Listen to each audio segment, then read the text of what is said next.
कंकाल का रहस्य। चौरा गांव के खेतों में इन दिनों खुदाई का काम चल रहा था। असल में इसी गांव से होकर एक अच्छी सड़क गुजरनी थी, इसलिए यहाँ खुदाई शुरू की गई थी।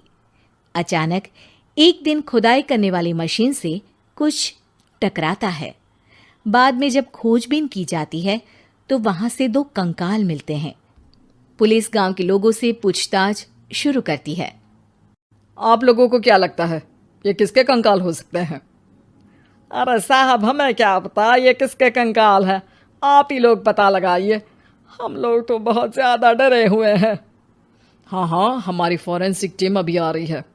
ये बताओ कि इस गांव के रहने वाला कोई जोड़ा गायब तो नहीं ना? क्योंकि शुरुआती जांच में तो ये बात सामने आ रही है कि एक कंकाल किसी पुरुष का है तो एक किसी महिला का। साहब, हमें तो बहुत डर लग रहा है। ऐसे कंकाल मिलने का मतलब गांव के आसपास ही किसी की हत्या हुई है या फिर किसी को जलाकर मार डाला गया है। हाँ साहब, हम अपने परिवार को लेकर बहुत ही ज्यादा परेशान हैं। देखिए, आप लोगों की परेशानी हम समझ सकते हैं, लेकिन आप लोगों को पुलिस का सहयोग करना होगा, क्योंकि आपके सहयोग के बगैर हम ये पता नहीं लगा सकते हैं कि आखिर ये किसके कंकाल है और इनकी हत्या किसने की। ठीक है साहब, गांव के लोग आपका पूरा सहयोग करेंगे। हाँ साहब, पूरा सहयोग करेंगे। तो फिर ठीक है, हम अपनी जांच शुरू कर देते हैं। कुछ दिन बाद जांच रिपोर्ट आ जाती है। पता चलता है कि ये कंकाल करीब 20 साल पुराने हैं, यानी 20 साल पहले किसी जोड़े की हत्या कर शव को यहाँ पर दबा दिया गया था। इंस्पेक्टर राघव, ये बताओ कि 20 साल पहले की मर्डर मिस्ट्री क्या अब सुलझ सकती है? हाँ सर, क्यों नहीं। लेकिन अब सबूत और गवाह काफी मिट गए होंगे। मुश्किल तो होगी, लेकिन शायद किसी परिवार को इंसाफ मिल सके। इंस्पेक्टर राघव, आप बिल्कुल सही कह रहे हैं। किसी परिवार को तो इंसाफ मिलेगा ही और किसी को उसके किए की सजा भी मिलेगी। जी सर, मैंने तो जांच शुरू भी कर दी है। 20 साल पहले इस गांव के 2 जोड़े अचानक कहीं गायब हो गए थे। मैंने दोनों ही परिवारों के बाकी के सदस्यों से बातचीत शुरू की तो उन्होंने बताया कि उनके बच्चे शहर गए थे, लेकिन आज तक वापस नहीं लौटे हैं। लेकिन ये दोनों शव किस परिवार के सदस्यों के हैं, ये कैसे पता चल सकेगा? सर, मैंने डीएनए टेस्ट करवा लिया है। आज शाम तक इसकी रिपोर्ट भी आ जाएगी। अच्छा, ठीक है। उसी शाम को सर, डीएनए रिपोर्ट के मुताबिक ये दोनों ही लाशें चौरा गांव के रहने वाले प्रधान सुल्तान सिंह के बेटे और बहू की है। लेकिन इनकी हत्याएं किसने की है, ये कैसे पता लगेगा? इसी का तो पता लगाने की कोशिश में जुटा हूं सर। आज सुल्तान सिंह से मिलने भी जा रहा हूं। मेरा बेटा और बहू तो मेरे लिए सिर्फ यादों में ही रह गए थे। हमें उनकी लाशें तक नहीं मिल सकी थी। आज 20 साल बाद उनके कंकाल मिले हैं। मैं अब किसके लिए जीऊं?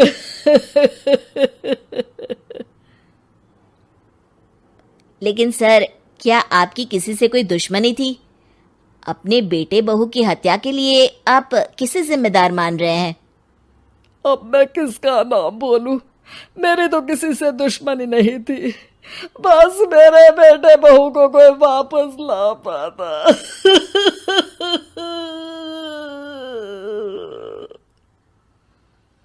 इसके बाद सुल्तान सिंह फूट फूट कर रोना शुरू कर देते हैं।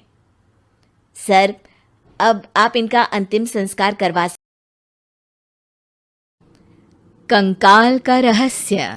चौरा गांव के खेतों में इन दिनों खुदाई का काम चल रहा था।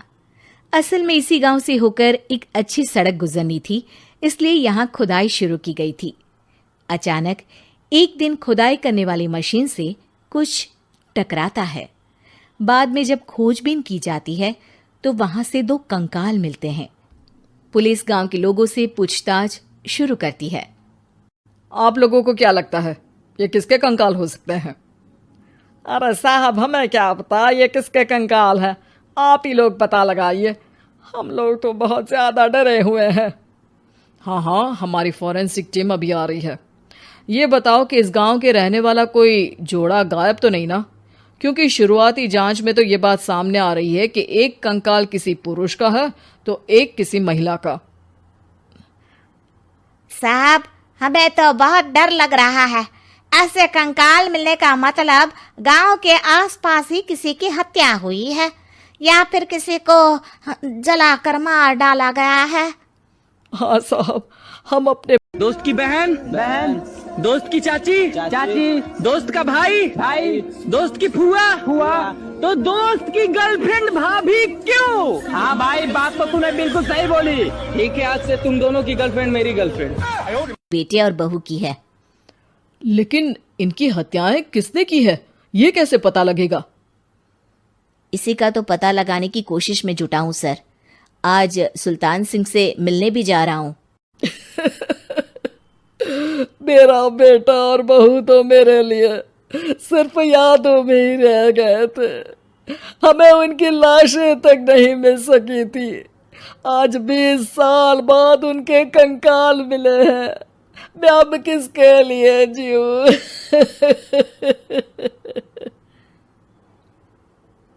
लेकिन सर, क्या आपकी किसी से कोई दुश्मनी थी? अपने बेटे बहू की हत्या के लिए आप किसे जिम्मेदार मान रहे हैं? अब मैं किसका नाम बोलूं? मेरी तो किसी से दुश्मनी नहीं थी। बस मेरे बेटे बहू को कोई वापस ला पाता।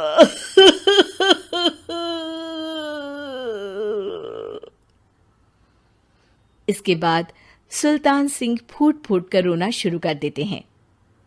सर, अब आप इनका अंतिम संस्कार करवा सकते हैं। कम से कम इनका शरीर ना सही, इनका कंकाल तो आपको मिला है। लेकिन हाँ, अगर आपको कुछ भी याद आए तो जरूर बताइएगा।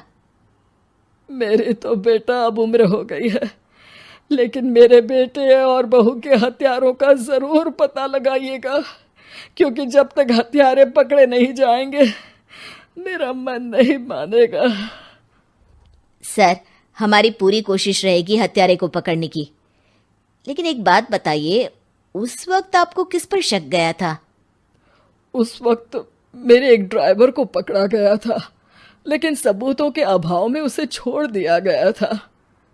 अच्छा, और ड्राइवर पर कैसे शक हुआ था? क्योंकि उस दिन ड्राइवर छुट्टी पर था। उस समय लेकिन लाश क्यों नहीं मिल सकी थी?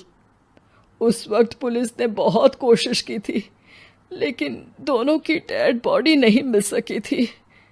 ठीक है, हमारी तफ्तीश चल रही है, मैं फिर आऊंगा। इसके बाद इंस्पेक्टर वहां से चला जाता है और सुल्तान सिंह अपने बेटे और बहू की याद में खो जाते हैं। कुछ दिन बाद सुल्तान सर, एक बात बताइए, जब आपके बेटे बहू की हत्या हुई थी, उसी के आसपास आपके ही गांव का रहने वाला एक और जोड़ा उसी वक्त गायब हो गया था ना? हाँ सर, अलका और अभिषेक, वो भी मेरे बच्चों जैसे ही थे। तो फिर वो कहाँ है? उनका भी आज तक पता नहीं चल सका, लेकिन बताते हैं कि कुछ साल पहले अभिषेक को गांव के ही किसी आदमी ने मुंबई में देखा था, लेकिन फिर वो गायब हो गया। यानी अभिषेक और अलका की हत्या नहीं हुई थी, बल्कि उन्होंने किसी वजह से खुद ही गांव छोड़ दिया था। हाँ, हो सकता है, क्योंकि अभिषेक मेरे बेटे संतोष का अच्छा दोस्त था और उसका मेरे घर भी आना जाना लगा रहता था। हो सकता है कि उसने मेरे बेटे और बहू के बारे में सुन लिया हो और ये गांव छोड़ दिया हो सकता है। उनके परिवार का कोई अब नहीं रहता क्या इस गांव में? अब तो कोई नहीं रहता। एक चाचा थे, लेकिन उन्होंने भी अपना पुश्तैनी मकान बेच दिया है। वो भी अब कहीं शहर में ही बस गए हैं। ओह, अभिषेक और अलका के बारे में भी पता लगाना होगा। हो सकता है कि वही इस हत्या के बारे में कुछ बता सके। हो तो सकता है, लेकिन वो बेचारे तो खुद ही वक्त के मारे थे। मुझे हर्ट हो रहा है बिग बॉस, मुझे हर्ट हो रहा है, मुझे हर्ट हो रहा है मुझे। वो क्या बताएंगे? फिर भी सर, जब केस दोबारा खुला है तो जांच तो करनी ही पड़ेगी। और इस बार तो लाशें भी बरामद हुई है। कुछ दिन तक लगातार तफ्तीश चलती रही। एक दिन थाने से सुल्तान सिंह को फोन आता है। हाँ, कौन बोल रहा है? सर, मैं कांस्टेबल तुलाराम बोल रहा हूँ थाने से। आपको थाने आना पड़ेगा। थाने? लेकिन क्यों? सर, किसी की पहचान करवानी है। अच्छा ठीक है, मैं दोपहर तक पहुंचता हूँ। सुल्तान सिंह दोपहर में थाने पहुंचता है। कई पुलिस के अधिकारी वहां मौजूद रहते हैं। सर, आपके बेटे की हत्या का रहस्य आज शायद सुलझ जाए। अच्छा इंस्पेक्टर राघव, पर वो कैसे? सर, उस आदमी को देखिए, क्या वही अभिषेक है? सुल्तान सिंह की आंखों में हैरानी से आंसू आ जाते हैं। हाँ सर, यही अभिषेक है। ये आपको कहाँ से मिला? सिर्फ अभिषेक ही नहीं, बल्कि इसकी पत्नी अलका भी इसके साथ है। मैडम, जरा अभिषेक की पत्नी को लाइए। जैसे ही अलका को पेश किया जाता है, सुल्तान सिंह जमीन पर गिर जाते हैं। सुल्तान सर, क्या हुआ आपको? आप अलका को देखकर गिर क्यों गए? सुल्तान सिंह सर पकड़कर बैठ जाते हैं। ये अलका नहीं, बल्कि ये तो मेरी बहू रितु है। पूरा थाना एक दूसरे का मुंह देखने लगता है। क्या? इसके बाद हर किसी को 2 कंकाल और हत्या का रहस्य समझ में आ गया।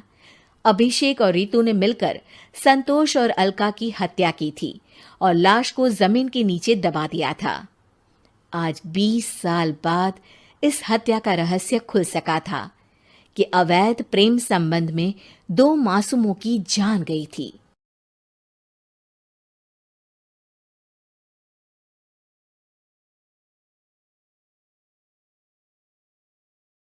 अब लग रहा है यार कि सारे दोस्त बिछड़ गए।